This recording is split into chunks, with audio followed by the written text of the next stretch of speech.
હોટલથી દ્વારકાધીશ હોટલની બાજુથી રામનગર થઈ રામનાથ વિસ્તારથી થઈ અને જોધપરના નાકાથી બજાણા રોડ પર એક અતિશય ભારે 190 ટનથી ઉપરની કેપેસિટી ધરાવતા એક પ્રાઇવેટ કંપનીના ટ્રાન્સફોર્મરને નિયમ વિરુદ્ધ અંબાડિયા વિસ્તારમાંથી હકાલવામાં આવ્યું, જેમાં રામનાથ વિસ્તારમાં ઘણા બધા વૃક્ષોનો નાશ થયો છે, પર્યાવરણને નુકસાન કર્યું છે.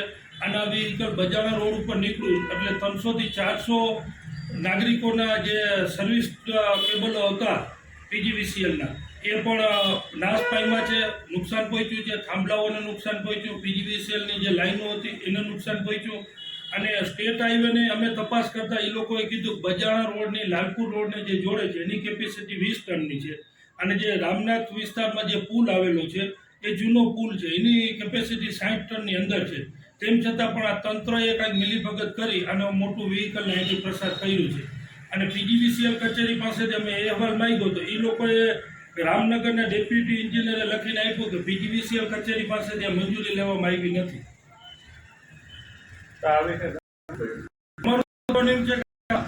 તંત્ર જો હોય તો થેલી કોઈ ઘરે લઈને જાય પકડાય છે, હેલ્મેટ ના પહેરી કે ચાલુ ફોન હોય તો પકડી.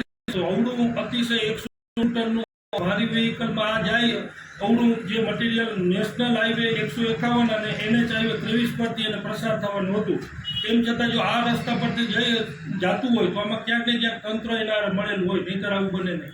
જો પીજીવીસીએલ આપ્યું ના હોય, લેખિત ના આપ્યું હોય તો પીજીવીસીએલના જે કર્મચારી હતા એ તો ત્યાં સ્થળ ઉપર જતા લાઈટો બંધ કરવામાં ચાલુ કરવામાં. હા, પણ એ ક્યારેક મળેલા હોય એટલે જ થાય ને. એની પાવર સપ્લાય બંધ કરી નથી, 6 વાગે ચાલુ થયું એટલે લોકોના ઘરે લાઈટ જવાની, થાંભલા પડવાનું, કેબલો તૂટવાના આવા બનાવો બનવા માંડ્યા. એટલે લોકો ડરી ગયા અને લોકોના ટોળા રોડ પર આવી ગયા અને અમને જાણ કરતા અમે સ્થળ પર ગયા અને લાઈવ ફેસબુક લાઈવના માધ્યમથી આ તંત્ર જે આ મિલીભગત આ કંપનીવાળા જે બનાવ બન્યો છે અમે આજે લાઈવમાં બધાને બતાવ્યું. વૃક્ષોની ડાળીઓ પછી જે ફાયર વિભાગ દ્વારા ઉપાડવામાં આવી છે એ વિશે શું કહ્યું? એ વિશે નગરપાલિકાના ચીફ ઓફિસરને અમે વારંવાર ફોન કર્યો, પણ એને ખબર છે કે આ ઘટનામાં ક્યાંક ને ક્યાંક સંકળાયેલા છે એટલે અમારો ફોન આજની તારીખમાં રિસીવ કરેલ નથી.